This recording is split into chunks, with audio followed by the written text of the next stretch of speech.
کیا رملہ کی ایک چال آئلہ اور اون کو ہمیشہ کے لیے جدا کر دے گی؟ کیا اون اپنی بے گناہ بیوی کو طلاق دے کر رملہ کا راستہ صاف کر دے گا؟ ڈرامہ ضبط کی کہانی میں ایسا ہونے والا ہے جو خاندان کے ہوش اڑا دے گا۔ ہوا کچھ یوں تھا کہ رملہ نے وہ جو چال چلی تھی وہ بظاہر کامیاب ہوتی ہوئی نظر آ رہی تھی۔ رملہ نے آئلہ اور اون کے گھر جانے کی وجہ سے دونوں کے درمیان غلط فہمیاں پیدا ہو گئی تھیں۔ اون کا ضبط جواب دے گیا۔ اس نے غصے میں آ کر آئلہ کو گھر سے نکال دیا اور آئلہ در بدر کی ٹھوکریں کھانے پر مجبور ہو گئی تھی۔ رملہ کو جیسے ہی یہ خبر ملی کہ آئلہ گھر سے نکالی جا چکی ہے، اس کی خوشی کا کوئی ٹھکانہ نہیں رہا۔ وہ ناچتی ہوئی احتشام کے پاس پہنچی، بڑے فخریہ انداز میں کہا کہ دیکھو شامی، میری چال کامیاب ہو گئی۔ اون نے آئلہ کو دھکے دے کر گھر سے باہر نکال دیا ہے۔ اب اون اکیلا ہے اور بہت جلد میرا ہو جائے گا۔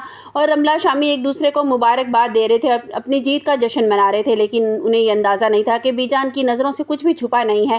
بی جان نے جیسے ہی اس گھنونے کھیل کا پتہ چلا، ان کا خون کھولنے لگا اور سیدھی فاروق صاحب کے پاس پہنچی، جہاں عارفہ بیگم بھی موجود تھیں۔ بی جان نے گرج کر کہا، فاروق، اپنی بہو رملہ کو سمجھا لو، وہ اون اور آئلہ کے درمیان غلط فہمیاں پیدا کرنا چاہتی ہے اور اس حد تک وہ گر جائے گی، مجھے اس چیز کی امید نہیں تھی۔ تم لوگ اتنے گھٹیا ہو سکتے ہو، ایک ہنستے بستے گھر کو الگ کرنے کی سازشیں کر رہے ہو۔ ویڈیو میں آگے بڑھنے سے پہلے اگر آپ میرے چینل پر نئے ہیں تو لائک اور سبسکرائب کر دیں۔ عارفہ بیگم نے حسب عادت آئلہ کو برا بھلا کہنا شروع کر دیا، لیکن اسی دوران رملہ کا جنون پھٹ پڑا۔ رملہ نے سب کے سامنے اونچی آواز میں کہا کہ بس کر دیں بی جان، میں احتشام کے ساتھ رخصتی نہیں کروں گی، میں اس کے ساتھ ایک پل نہیں رہنا چاہتی، کیونکہ میں صرف اون سے محبت کرتی ہوں اور اسے پا کر ہی دم لوں گی۔ رملہ کے منہ سے یہ بے حیائی کی باتیں سن کر فاروق صاحب کے تو پیروں تلے سے زمین نگل گئی۔ فاروق صاحب نے غصہ سے قابو سے باہر ہو گیا اور انہوں نے ایک پل ضائع کیے بغیر آگے بڑھ کر رملہ کے منہ پر ایک زوردار تھپڑ رسید کر دیا۔ پورے کمرے میں سناٹا چھا گیا۔ فاروق صاحب چیخ کر بولے، تمہاری ہمت کیسے ہوئی عارفہ؟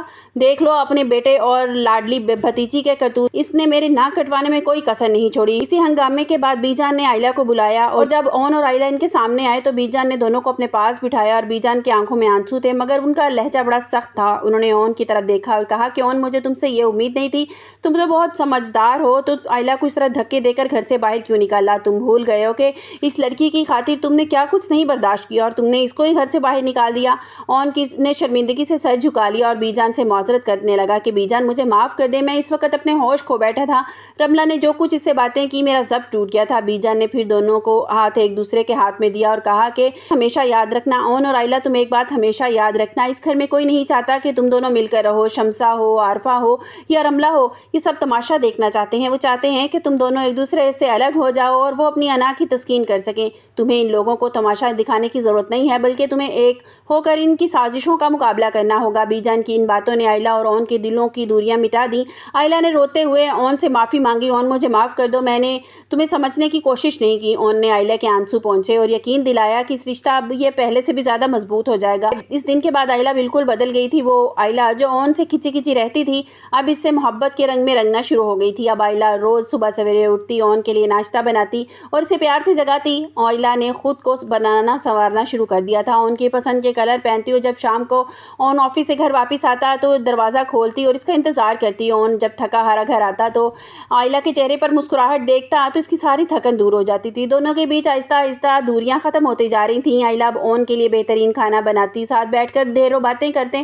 اور دونوں کے بیچ میں اجنبیت ختم ہوتی جا رہی۔ آئلہ کو اب سمجھ آ گیا تھا کہ سچی محبت کسی شامی یا رملہ کے پیچھے بھاگنے میں نہیں ہے، بلکہ اس مخلص انسان سے میں ہے۔ تو رملہ اور شامی ایک کونے میں بیٹھے بار بار آنسو بہا رہے تھے۔ ان کی ہر سازش آئلہ اور اون کو ایک دوسرے کے قریب لے آئی تھی۔ اب دیکھنا یہ ہے کہ آئلہ اون کی یہ نئی لو سٹوری ہمیشہ کے لیے قائم رہ پائے گی یا رملہ پھر سے نیا کوئی وار کر دے گی۔ اور کیا آئلہ اور اون کی نزدیکیاں آپ کو اچھی لگیں؟ کیا بی جان نے ان دونوں کو جوڑ کر صحیح کیا؟ اپنی قیمتی رائے کا اظہار کمنٹس باکس میں ضرور کیجیے گا۔ لائک اور سبسکرائب کرنا مت بھولیے گا۔ آہستہ آہستہ آئلہ کو اس بات کی سمجھ آتی جا رہی ہے، جس طرح کہ اون جو ہے جس طرح اسے شوز پہناتے ہوئے اس کو وہ جان اس کے منہ سے نکل جاتا ہے تو آئلہ مسکرانے لگتی ہے اور مسکراہٹ آ جاتی ہے اس کے چہرے پر۔ اس کے اندر پہلے جیسی ووکڑ نہیں رہی، اب اس کو احساس ہونے لگ گیا ہے کہ اون اس سے سچی محبت کرتا ہے اور اس کے سامنے کوئی بھی اگر اسے برا بھلا کہتا ہے تو اس کے خلاف وہ کھڑا ہو جاتا ہے۔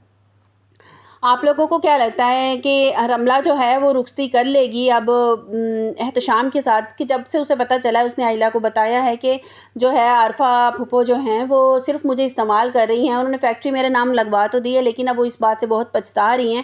وہ چاہتی ہیں کہ راستہ صاف ہو جائے اور احتشام کی اور میری رخصتی تو ہو جائے اور اس کے بعد وہ فیکٹری مجھ سے حاصل کر لیں اور مجھے گھر سے باہر نکال دیں۔